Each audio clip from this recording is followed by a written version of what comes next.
Hi, I'm Rachel Dillon. And I'm Marcus Dillon. And this podcast is Who's Really the Boss, where we highlight the joys and challenges of running a business with your spouse or family. Our mission is to strengthen families and businesses by helping listeners avoid the mistakes we have made so they can lead and live happily ever after. Well, welcome back to another episode of Who's Really the Boss podcast. Hey, thanks for having me back. So it's just the two of us for this conversation, but still excited about that. Yeah, I'm always excited to spend time with you. We do joke, but it's really not a joke. It is really honest that this is the time that we get to spend together uninterrupted, even put the phones on like airplane mode so notifications aren't coming through. So yeah, I need to do that real quick then. I'm all just the two of us and Noah here with us. So that's always good. Yeah. Today, just wanted to kind of reflect back on a time that we spent in gorgeous Colorado at the Gaylord at the beginning of May, and just kind of talk through what it looks like to really take advantage of and make the most of conference season that's coming up, especially for people in the accounting industry. Yeah, the conference season kicks off in May. Accountants come out of hibernation, I guess, mid-April, and start traveling again and want to solve for pain points that they had in their business in the beginning of the year. So conference season goes from May really to December, and you're learning things along the way, getting to see people that you know and hear from people that you want to hear from, and demoing software and all the different things that happen at a conference. So you have to be real selective on your time, with other areas of life, obviously, too.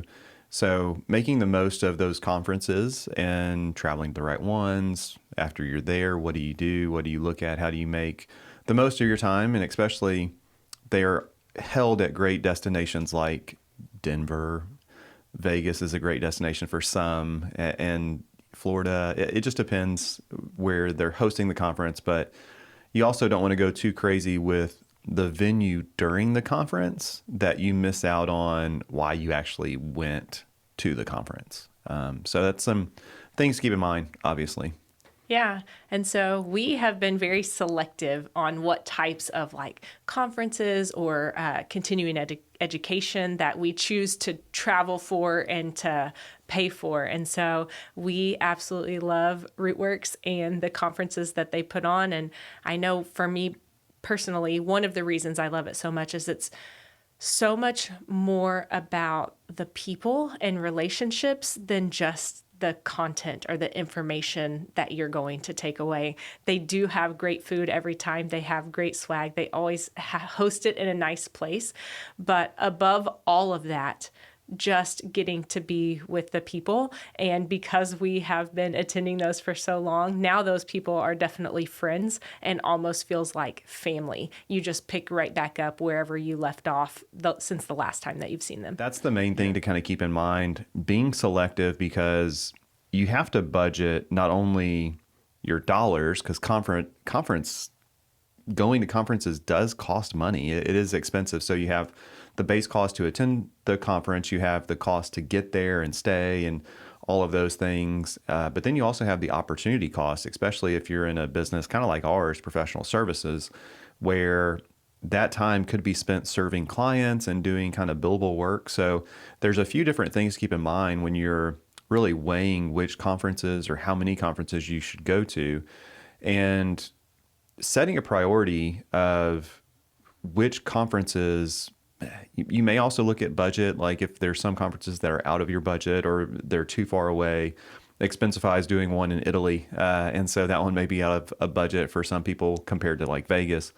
But you have to look at those factors, but then there may be a choice where you go to one really important specific conference where it's got specific people, specific content, as opposed to like 2 or 3 lower value conferences. And it is where quality is better than quantity a lot of times. And what we'll see in this conference season that really kicks off in May and goes on throughout the summer, you'll see a lot of the same people there. You'll see a lot of the same content. And now in our space, we're seeing a lot of sessions on obviously software technology, be it how to use AI and different things within that, or at least be aware that that is coming down the pipe.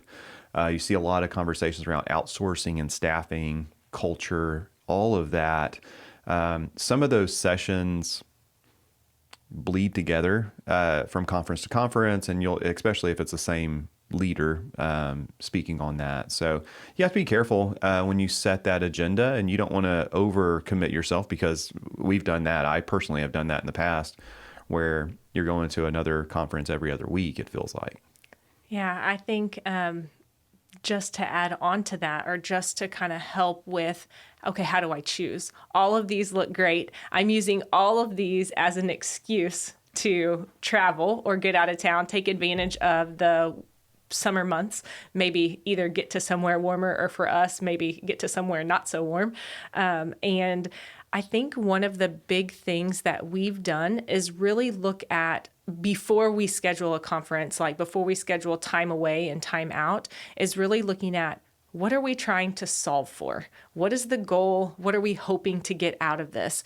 Because if you really go into it, it's overwhelming. The amount of vendors that are usually there, the content and the different sessions that are available, it can just be absolutely overwhelming. And you may get a great vacation, probably can write it all off, since if you're spending the majority of the time actually at the conference. But as far as your business or yourself getting better, you may miss out. Yeah, the way we would start and recommend people when they set those, what do I want to learn? You have to reflect on maybe the last 6 months in your business, and what were the pain points? What are the pain points that we need to solve for? And is that a process, a technology, a people issue? And really set the agenda for conference season for you to go out and learn or identify what's going to make those pain points less. So the easy way to do that is look at the sessions or the presenters that will be there. Also, I assume some of the software vendors may be listed as well. You have to be careful with software or technology vendors, because it's almost like sometimes catching a cab out of a Mexican airport. You know, it's like all of them trying to make sure that you pick them for your destination. And in this situation, it's software.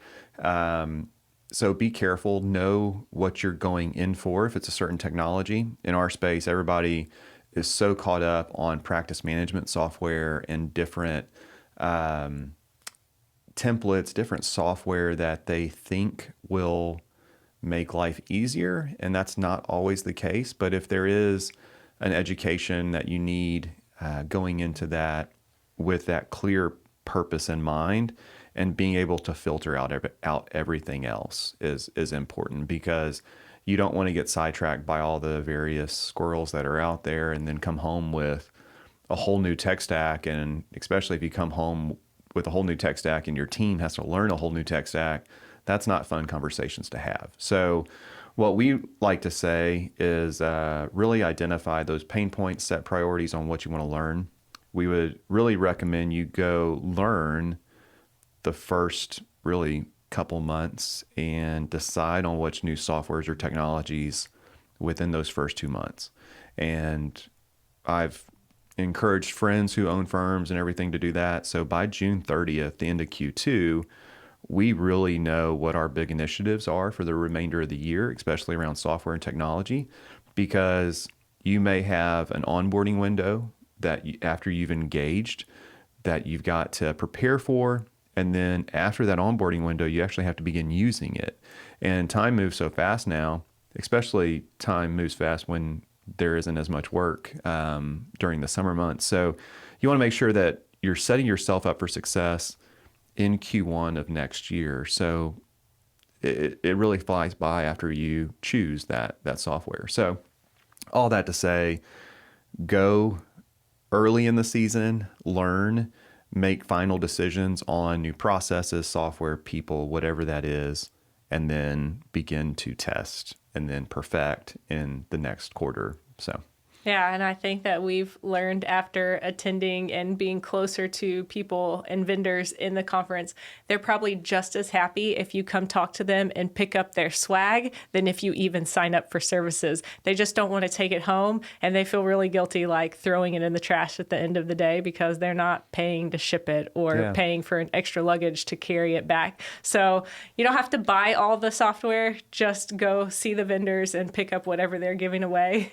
Take it home to somebody. Well, they realize, much like our services, it's a relationship with these vendors or partners, and you may not need that specific item now. So it's really just an introduction. They're constantly enhancing it to try to meet the market's needs. And so they value those conversations. They're real people too. And, we try to treat them as such. It is interesting since I've been able to play a part as a speaker and a consultant and be a part of these conference circuits that start. Some of the stuff you learn along the way, yes, that swag is thrown away at the end of the conference, whatever is left. So Yetis or playing decks of cards, whatever that could be, hundreds of dollars, not thousands of dollars of just swag is thrown away. So make one last pass through the exhibitor hall before you leave. Go pick up anything else that you want to grab, and then maybe even take some home for your team. We do that occasionally, especially on stuff that we use. And then the other pro tip there is we would actually pick up excess swag that we could give to our clients in a little bit of a new client swag bag or things. And it's technologies that they're going to use, whether that's ADP or QBO or whatever. It's not necessarily white labeled. It is co-branded or just branded. And, everybody loves that stuff, even if they didn't go to the conference. Yeah, I love that you shared that. I like that we can set up our new clients with a little bit of a gift just to make them feel a little bit appreciated, but then also to get them comfortable and recognizing the technologies that they'll be using when working with our team. What would you say is like the best part across the people, of course, but the best part across all conferences? What do you think is the most useful? I like traveling. I like traveling, and I like an excuse to expense that travel. I like to go see new places. That's a balance between responsibilities at home and stages of life for kids. So May is actually really hard right now with having a senior and everything that happens in the final month of May of their high school career. The next thing for me, besides travel and just being in new places, new cities, is actually learning, taking away new content. And that is hard because maybe you go a little bit too hard on certain nights and you aren't at your best the day of, and you just want to sleep in and skip the reason for the travel. But going and actually seeking out knowledge to bring back for yourself or for your team, it makes the value of your business stronger. It allows for you to provide additional support to your client base and your team members. So I love the fact, just the opportunity that you can learn from others that you may not see, and being in person, especially after the season of being, remote as the whole world was concerned. I think being back in person these last couple of years now is really special, and you get to connect with people. The last piece I'll say about, what do I enjoy, is maybe it's a software you already use, but learning it better and getting like pro tips. So the conference we were just at in early May, we did that. We're transitioning kind of our hosted cloud provider, and I just needed best practices on when I have conversations with our team, when the cutover happens, what is the best workflow, not what you've prescribed to all of your clients, but our specific situation. So that was the takeaway that I got out of that conference, and it was 5 minutes with the right person in person to get that answer. I love that. And perhaps on this cutover, we should have asked more about what are some other things we should be aware of that could potentially happen, maybe not happen, but what could potentially happen with connectivity, and how long of a time period, when do we need to give the team the heads up, not just the actual day that it's going to be complete. We probably should have asked a couple more questions before that. Yeah. Yeah, absolutely. I know So, being a former teacher, I guess I'm always once a teacher, always a teacher. That's in my blood. When I go to conferences, I want to leave with the whole plan. Like, I want to, whatever I have learned new, I probably don't learn it if I'm not going to apply it. I hear it, I'm interested in it, but if I'm not going to apply it in my day to day with anyone, I don't care if I learned something at an accounting conference that I'm going to apply with my kids. But if I'm not going to apply it somewhere, I probably won't remember it. And so I love to leave the conference knowing exactly what that's going to look like, or at least having an idea of the next step. And I think when you're in the sessions that may be 45 minutes to an hour, they have to be fairly general. I feel like they do need to get you interested because they want you to learn more about it, potentially use something that they're doing, whether it be a process, a technology. But the application piece for me, I feel like is often lacking when you're sitting in just a regular whole, like breakout session.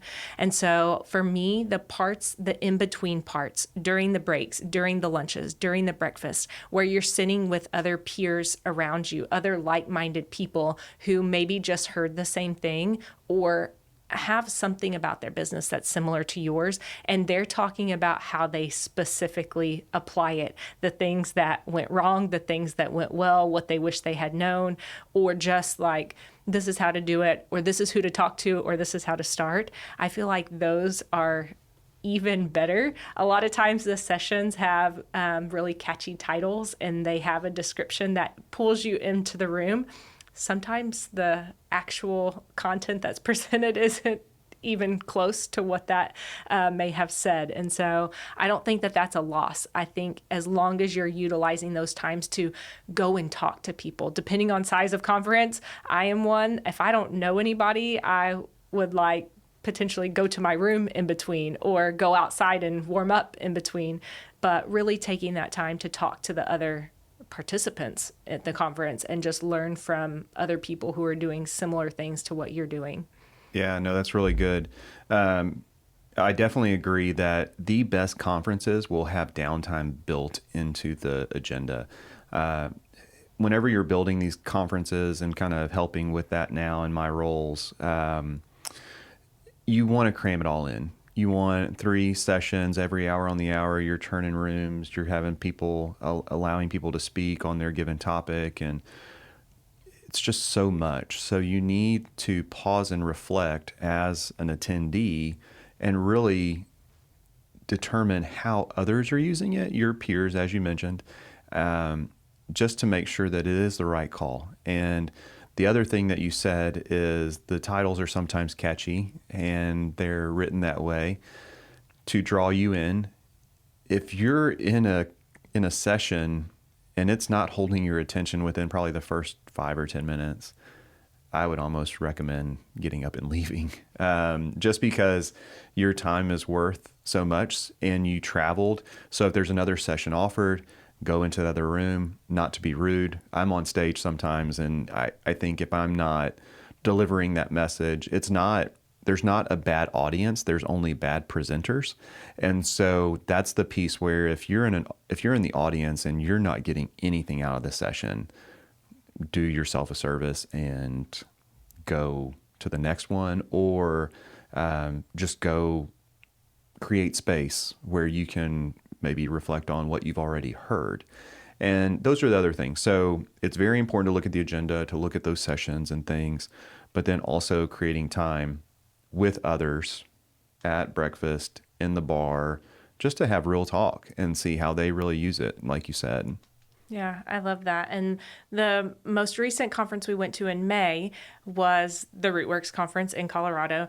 And I loved the final session before the keynote was a just time for a planning session. It was a conference built for teams to come. So a lot of attendees who were there had other teammates with them. So they could all come back together, share the things that they had heard over the day and a half, and then start putting a plan in place as far as prioritizing. This is what we want to to work on. This is what we want to implement. It may not have even been anything that they heard at the conference, maybe just sparked some ideas of things that they had in mind before, but at least prioritizing and putting in a plan of what's next, and then a timeline of, okay, and next step is next week, and then the next step needs to happen, at such and such date. And so I thought that was very, very beneficial and very smart to include in that conference. Yeah, I would say that was probably the most important session of the conference. So that's your end of conference takeaways before it all becomes a blur, to actually set priorities. Obviously, if you took team members there with you to really decide hear what they heard, if they share what was important to them, and you can come back together as a team and really set priorities. And what is the first priority that we're setting once we get home? What do we really need to work on? Is there anybody else we need to talk to before we leave this conference? So I love that. It was a little bit longer than a traditional session too. And the other thing that was really done well in that is, within those rooms, your individual coaches who work with you throughout the year were kind of facilitating these conversations at tables. So they were bouncing around from table to table to make sure people were talking, to make sure that notes were being written, and to really prompt action on the other side. Because, these coaches, Amy, Anna, Leah, Lindsay, they're going to be the ones on the other side of this to help hold you accountable. And that's really what was needed. We've seen that, and we've seen that be successful so much more than just trying to get in one more session on X, Y, or Z. And I think the feedback we got from that session was great. It also allowed some one-off conversations to maybe happen that would happen at breakfast or at a bar with other firms. But ultimately, you have to make sure that you're going home with takeaways, and that you're setting those priorities for you and your team. Yeah, and I know that it's so easy to gather all of that information and go home and not share it with the right people, or not put any action into place. Not all conferences put a planning session into the conference agenda. And so I know that we have done this before, where we take an extra day after the conference ends and schedule that flight for the next day or the next morning, just to digest all of the information we've heard, to talk it over, and then to put those priorities in place. So I would say, if a conference doesn't have something like that built into the agenda, definitely don't let it go really more than probably 24 hours without writing some things down and putting priorities and next step in place. You'll forget about it. Yeah. You'll have best intentions, but never any action in the right direction. Yeah, no, that's very important. We didn't do that this time just because we wanted to get back with all the other responsibilities we have, and I kind of missed that extra night to kind of recover from the busyness of the conference, and to really set priority on what our takeaways would be, and just really have that space with either you or teammates or anything like that you can actually have that other night, decompress, because you get back really home or to the office and it's back to the races. It's so just matter of fact that you may forget everything that you took time and money to go learn. And then it'll come back up once that pain point comes up again that you went to go solve for. So always book yourself kind of a post-conference day to really recap individually. That can be done on the beach, at the pool, in the spa, if you really want to get nice. But definitely do that. On the flight home, you always have great intentions to do that, but usually you're exhausted. And usually you just want to zone out and watch whatever movie's on or sleep. So I think that is very important, to book that extra day and give yourself kind of that recap of the conference to finish well. Well, you're super fortunate, because somebody that loves you a lot went ahead and put those priorities in place and next steps that need to happen. And we'll have to have another discussion about creating margin so that you have time to hear about all of that at some point. Yeah, at this one, because I do have a role and I was a presenter, it is a little bit different to be at a conference and have responsibilities versus attendee. So I go back and forth on stuff like that, and which one I prefer the most.